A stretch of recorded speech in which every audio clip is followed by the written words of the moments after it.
In this episode of In the Loop, a landmark ruling strikes down Roe v. Wade.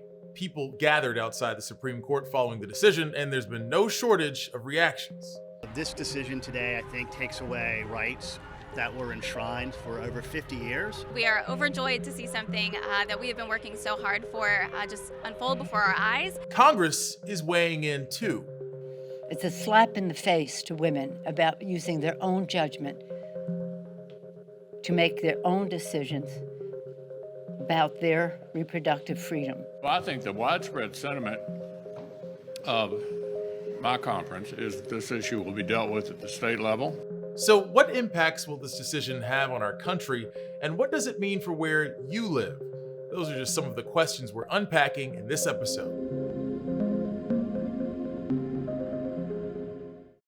This is In the Loop. I'm Christian Bryant. The news cycle can feel like it's spinning out of control some days, but in this show, we like to slow things down and lay out all the facts and just the facts. We'll start with a pretty major decision from the High Court. The Supreme Court overturned Roe v. Wade after nearly 50 years, ending the federal right to abortion in the U.S. Now, states can decide what access to abortion will look like. Now, with Roe gone, let's be very clear. The health and life of women in this nation are now at risk. The case that triggered this decision was Dobbs v. Jackson Women's Health Organization. It was related to a Mississippi law that banned almost all abortions after 15 weeks. It was considered the most serious threat to abortion rights since Planned Parenthood v. Casey in 1992. But in that case, the Supreme Court reaffirmed Roe. While this outcome isn't totally surprising, considering the draft decision that was leaked in early May, there are still a lot of unknowns about what's to come. But let's look at what we do know. Almost half of states are expected to quickly outlaw abortion or heavily restrict it. 13 states have trigger laws, meaning abortion would be banned within 30 days from the date Roe was overturned. Bans in 3 of those states, Kentucky, Louisiana, and South Dakota, were set to take effect immediately. In other trigger law states, the Attorney General, Governor, or Legislature has to confirm that the Supreme Court's opinion does in fact overturn Roe, and then the new laws are put in place.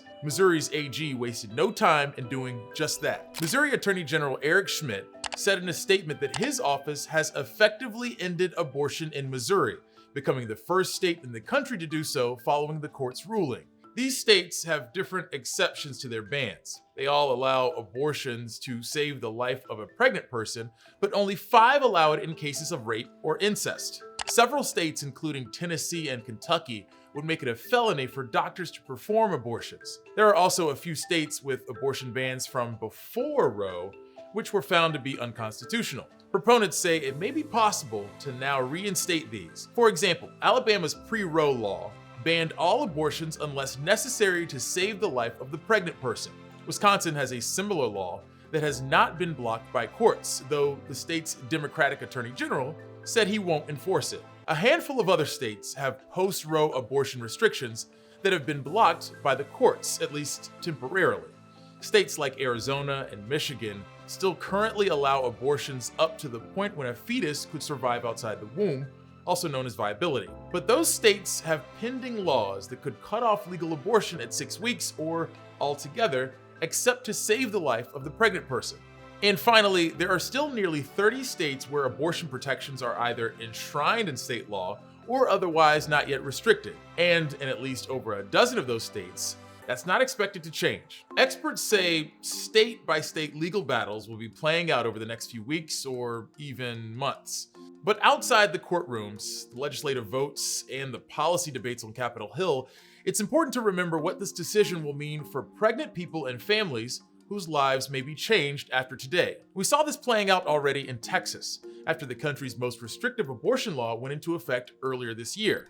Under SB 8, Texas does not allow abortions past 6 weeks of pregnancy, before most people even realize that they're pregnant. That law goes further in empowering private citizens to sue anyone who aids or abets an abortion. There was an immediate chilling effect on abortions in the state, and the law succeeded in causing the number of in-state abortions to plummet. According to abortion rights advocacy organization the Guttmacher Institute, once all trigger laws take effect, some people seeking abortions will have to drive over 600 miles to reach the nearest clinic. International sales of abortion-induced drugs have increased this year in anticipation of the ruling, from abortion pills sold in border towns to pills shipped to all 50 states from advocacy groups like Aid Access. One thing is clear: a historic shift has happened. The landscape for abortion laws and rights in the US has dramatically changed, and the impacts will be felt across the country in many parts of our lives as the legal battles in each state continue to unfold. All right, folks, we threw a lot at you just now, so let's take a breather. When we're back, we've got more on the SCOTUS decision to overturn Roe v. Wade. We're going back in time to learn more about the national movement that led to abortion rights.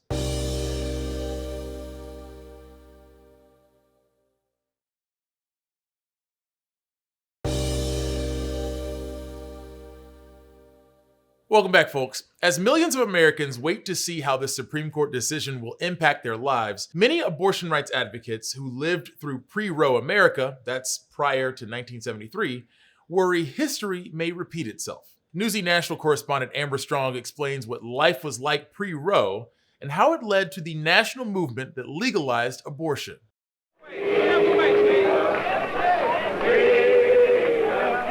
It was an era of protest and revolution. I am very much a child of the 60s. And Barbara Gerlach was fresh out of seminary. I was drawn to the issues of justice and making change. And many of the people who were involved in that work were people who came out of faith traditions. Her desire to restore justice led to something that was sort of a legal gray area at the time. In the years leading up to Roe v. Wade, abortion was illegal in most states, which meant traveling across state lines to obtain one or finding an underground source to assist. I decided that one of the things I could do was join Clergy Consultation Service. The Clergy Consultation Service began in 1967 in New York. Early members were pastors and rabbis who referred women to abortion providers they deemed safe.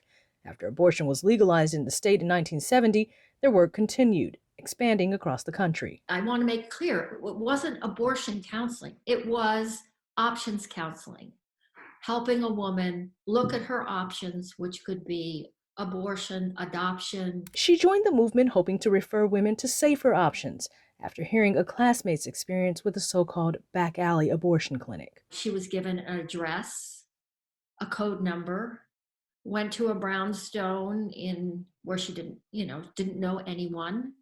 She was met by a doctor in a mask who did the procedure quickly without speaking a word to her. According to CDC estimates, about 39 women died from self-induced or illegal abortions in 1972. OBGYN Dr. Joy Creer-Perry says women would find a way. People took tinctures, they took medications, but they also had access to providers and doctors who would come to them quietly. Sometimes people were doing it themselves. Gerlach says most of the women she counseled in her town of Scranton, Pennsylvania, were religious too. She remembers their stories. Her husband was alcoholic and beat her when he was angry. And she was in the process of going through a divorce. And she did not think she could go through a pregnancy and take on the care of a new life. Gerlach wasn't the only person of faith involved in the movement. An estimated 3,000 clergy members joined. As faith leaders who are committed to the care of our communities, that this is part of our sacred calling, is to make sure that they're safe and cared for. And so I think for them, it was about really providing practical help. But abortion was viewed differently by others in the faith community. Back then, there were as many pro-life Democrats as there were pro-life Republicans. Carol Tobias, president of the National Right to Life, says her group was pivotal in galvanizing Christians who wanted to stop the legalization of abortion. It was in 1970.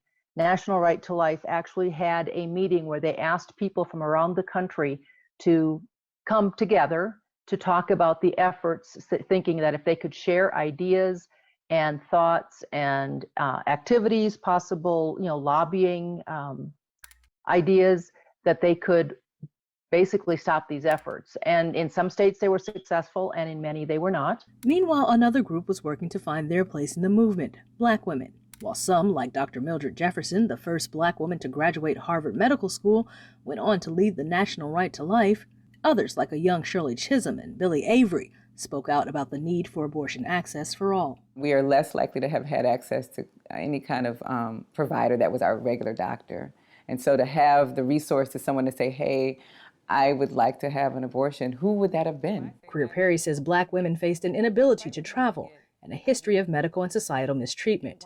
There was also a growing debate in the community on whether abortion was a form of Black genocide. Black women who did seek abortions often found them in places that were unsafe. According to Guttmacher Institute, in New York City in the early 1960s, 1 in 2 child-related deaths among non-white and Puerto Rican women were due to abortions. Not having the social support, the safety, connection, to seeing ourselves on the movies and the TVs as a mama, like there's just so many reasons why when you're not seen, not valued, you don't have access, you don't have resource, you're gonna get the worst complications of all of having a termination. After the 1973 decision, the work accelerated on all sides of the debate. 3 years later, the anti-abortion movement succeeded with the passage of the Hyde Amendment, a measure that restricted taxpayer-funded abortions. For abortion rights advocates like Gerlach, there was much to do.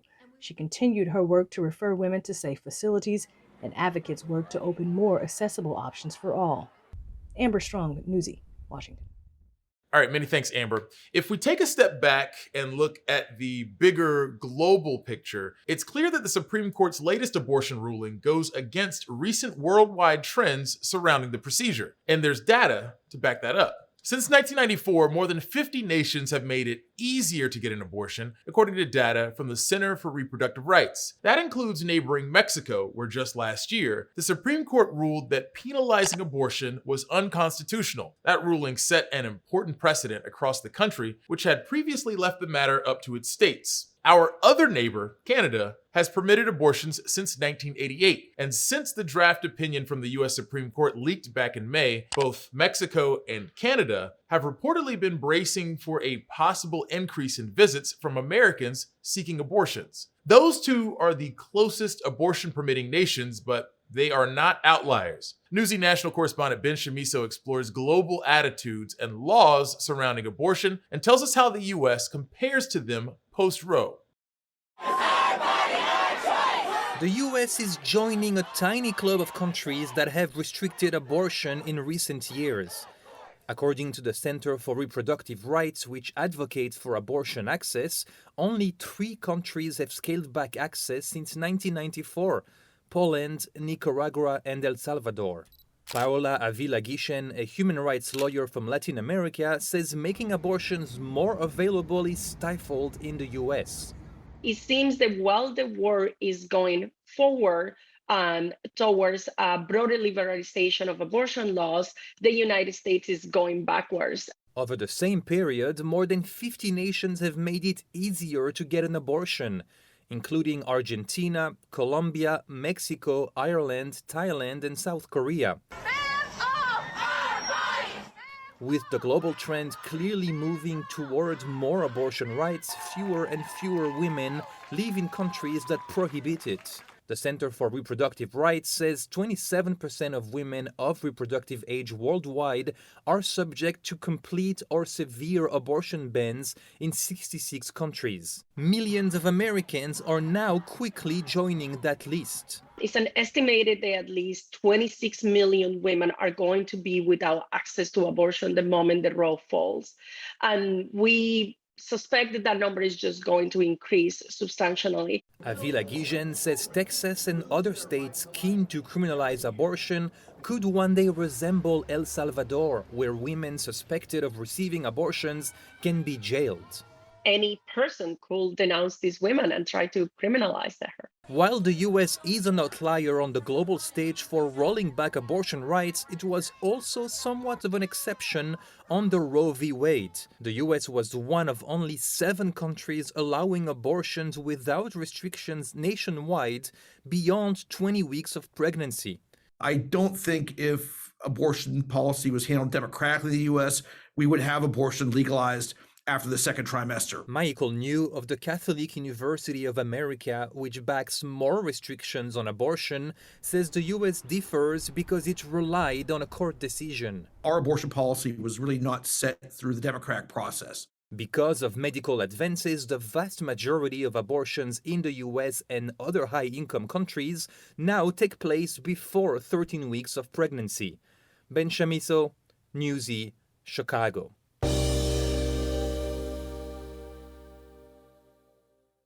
Welcome back to In the Loop, folks. So far, we've talked a lot about the Supreme Court decision on Dobbs v. Jackson, which overturns Roe v. Wade, and the impact it will have on states. Now we want to look at what's happening on Capitol Hill. To do that, we're going to bring in Newsy congressional correspondent Nate Reed to help us break things down a bit. Nate, what's the mood like among lawmakers today? What have you seen or heard? Well, I'd say there's a pretty stark divide between Democrats and Republicans. For the most part, the vast majority of Democrats are devastated. This was, for many of them, a right that they've known their entire elected lives in Congress. The longest-serving Democratic senator in the U.S. Senate, Patrick Leahy, was elected in 1975, a full 2 years after Roe versus Wade became a precedent in front of the Supreme Court. So for the vast majority of representatives, both Republicans and Democrats, this has been effectively a constitutional right since they've served in their respective chamber. And so I'd say that we are in somewhat of an uncharted territory. But at the same time, Democrats are mostly devastated. They're upset that this happened. They want to pass some sort of bill that could handle trying to codify Roe versus Wade into settled law as opposed to just a Supreme Court precedent, making it stronger. They've been able to do that in the House of Representatives in the past, with pretty much all Democrats voting in favor of that.